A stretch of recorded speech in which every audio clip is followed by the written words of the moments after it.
Што има ново? Во шорткастот Што има ново, добре дојде за Зоран Бојаровски, главен уредник на порталот Рацин и истакнат новинар со повеќегодишно искуство и еден од пионерите на онлайн новинарството во земјава.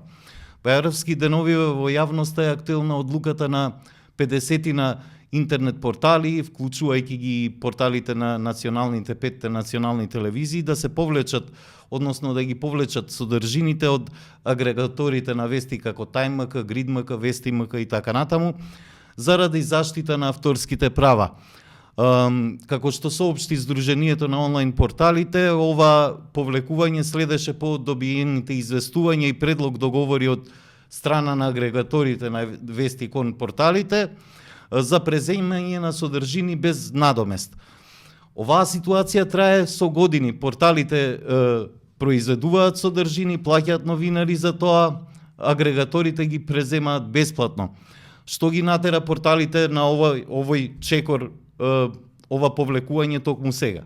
Како што кажавте, да, трае подолго време таквата ситуација, траеше, но измените во законите, прво во законот за медиуми, а потоа и во законот за авторски права, каде што новинарскиот труд се прифати дека е авторско дело, што значи му следуваат сите авторски и сродни права што произлегуваат од регулативата која ги уредува тие односи, отвори и создаде една нова ситуација во која мораше да се усогласи законот за медиуми, а со тоа и да се уредат некако односите во однос на тоа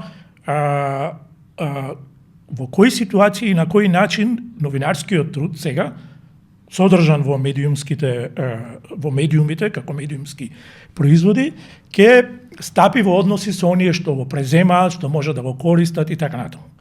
И тоа беше ситуација која да не речем не е наметната, ама произлегува од тоа дека мора да се уредат тие односи и едноставно требаше да се направат некакви договори со агрегаторите и а понатаму и со сите оние што на било кој начин ќе преземаат новинарски производи, да се заштитат авторските права на новинарите, на фотографите, бидејќи тука е еден широк спектар на содржини што влегува во овој опфат, не се само новинарските текстови, туку фотографии, видео и така натаму.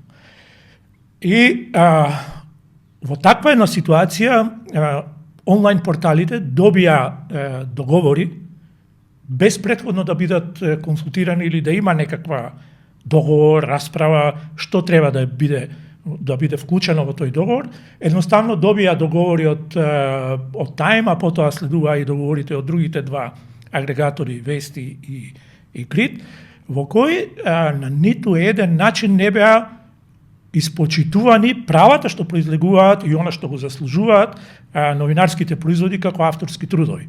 Едноставно стануваше збор за едно преземање на новинарските производи без никаква обврска ниту од аспект на авторските права, ниту пак од аспект на некаков надомест за тоа на било кој начин. Иако тука морам да нагласам дека реакцијата на порталите, вклучувајќи го тука и Сдруженијето onlinemedia.mk, не тргна првенствено од финансискиот надомест. Сакам тоа да биде јасно. Не беше тоа првенствено причина поради оваа реакција на овие 50 портали, туку едноставно да ги уредиме авторските права и релациите со агрегаторите што ги преземаат вестите. Добро, оваа ситуација се рефлектира и на глобално ниво подолго време и овие големи пребарувачи на содржини како Google и така натаму агрегираат содржини од медиумите. Голем дел од посетите на порталите доаѓаат преку нив или преку социјалните мрежи. Какви последици може да се очекуваат понатаму, имајќи ја предвид тешката економска ситуација на медиумите секаде во светот, особено во земјата во оваков мал пазар, каде што голем дел од рекламите не доаѓаат директно кај медиумите, туку одат или на вакви агрегатори, на големи пребарувачи, на големи платформи како YouTube и така натаму. Голем дел од огласувачите и во земјава веќе се префрлаат во таа сфера. Колку ова може да влие на намалување, прво на читањето на порталите, ова излегување, целата ситуација, колку може да влие и на правото на публиката да биде информирана. Бидејќи гледаме сега на агрегаторите, ги нема голем дел од порталите, се јавуваат некои други портали како извори, има дел од редакциите кои што се уште се присутни, односно портали кои што се уште присутни на агрегаторите. Има ли едногласност, да речеме, солидарност помеѓу самите, како да речеме, произведувачи на содржини во однос на оваа битка за авторски права? Добро, во вашето прашање има повеќе подпрашања и ќе се обидам на сите некако да одговорам, ќе ме потсетиш доколку пропуштам некои од овие аспекти што ги спомневте, што се многу важни. Прво, генерално, да, точно е тоа дека и во светот и на глобално ниво големите онлайн платформи, интернет платформи како Google, Yahoo и така натаму, кои ги пренесуваат медиумските содржини, го правеа тоа без никаква регулација. Но тоа почна да се менува со одредени акти и регулативи што ги наметна Европската Унија во однос на заштитата на медиумите по однос на овие аспекти. Дел од нив и овозможуваат некаква форма на монетизација, односно порталите може да генерираат некако финансиски профит, доколку имаат голема гледаност, голема посетеност на содржините што се качени на тие. Тие искуства треба да се пресликаат сега и кај нас.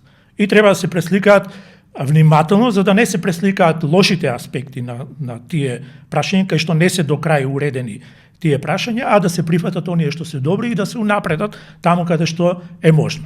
И сега ако сведеме тоа, ако го пресликаме на наша територија, една мала средина како што е медиумска, како што е Република Северна Македонија, ја имаме слична ситуација во која долго време траеше ова постоење на TimeMK, каде што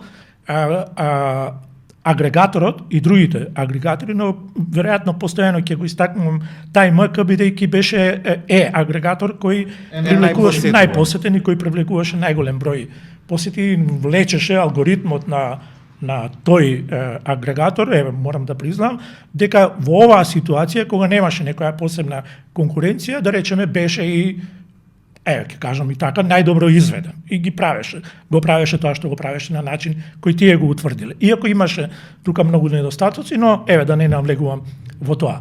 Но тоа создаде една ситуација во која публиката, и тоа е нешто што некои го сметаат како предност, некои како недостаток, во зависност од тоа кој како гледа и од кој агол на тие работи, но ја натера публиката и ја навикна публиката прв медиум, иако јас не можам да се согласам дека агрегаторите се медиум. Но создаде таква навика прв медиум на кој ќе се обратат, да речеме сабајле, кој ќе станат публиката, широката публика и кој ќе се вклучи на телефоните или на било кои апарати за да ги добие информациите, се вклучува на TimeMK и од таму ги влече листа, информации, гледа што е од прегледот на насловите што излегуваат на Time, ја може да заклучи што се случува во светот, таму каде што ќе го привлече некој наслов, ќе кликне, ќе го прочита и така натаму. Тоа создаде ситуација во која TimeMK стана, пак ќе речам, медиум, иако ја тврдам дека не е медиум, кој генерираше најголем број приходи и најголем број посети на една онлайн медиумска платформа. И сега тука доаѓаме до парадоксот. Од друга страна, колегите со кои дебатиравме додека траеше целата оваа ситуација, велеа да, ама TimeMK ви овозможува и вас обраќај. И точно не можам да не се согласам на тоа. Но го создава и парадоксален момент во кој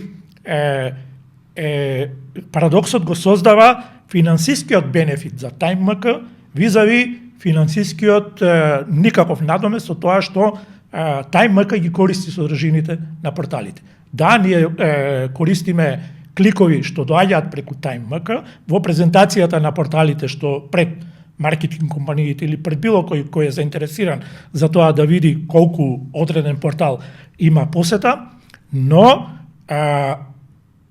во понатамошната, ако пошироко ја гледаме таа работа, TimeMK и другите агрегатори од таа ситуација влечеа приходи и TimeMK беше, пак ќе речам, онлайн медиум и пак ќе речам дека не се согласувам дека е портал за медиумски содржини, но влечеше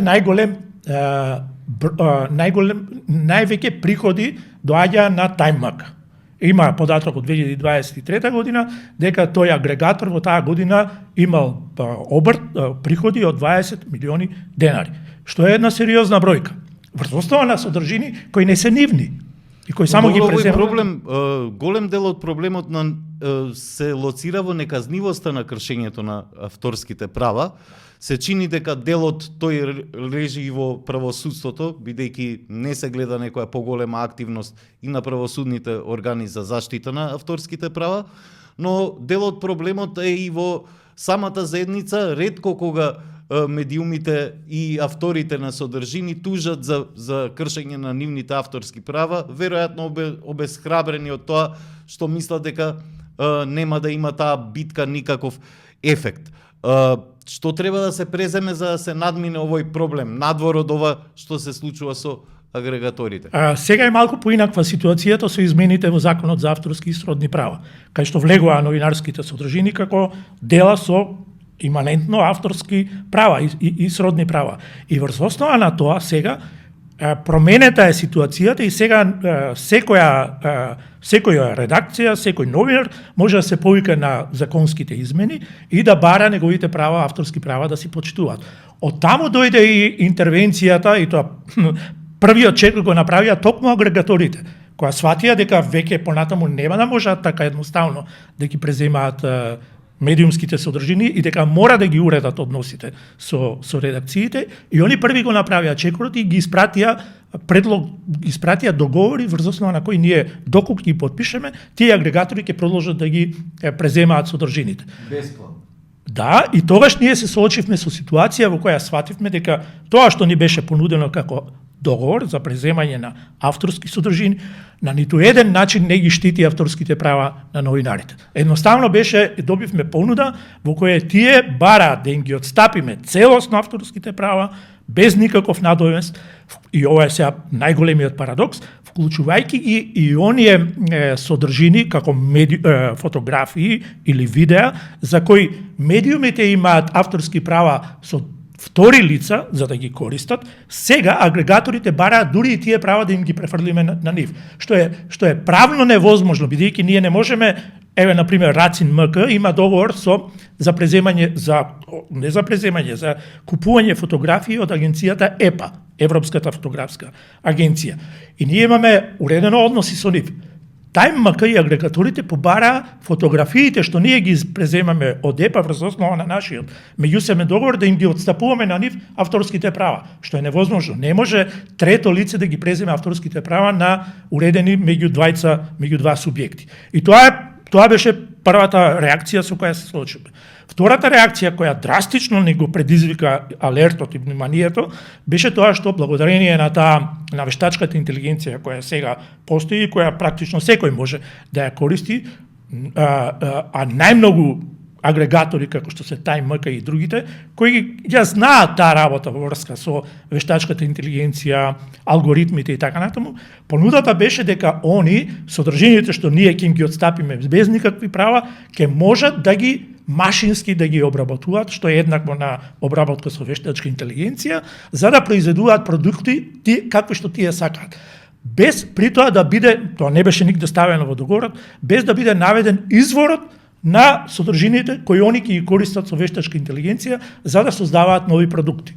И тоа навистина ја прелеа чашата. Ние не можеме да се согласиме со тоа. Барем да имаше понуда дека кога ќе создадат нова содржина со вештачка интелигенција врз основа на инпутот што ќе го добијат од порталите, барем ќе стават дека содржината е направена врз основа на изворите користени како што се Рацин, Трн, МКДМК, независен, било кој, дури ни тоа го немаше. И тоа беше навистина апсурд. Што има ново? Што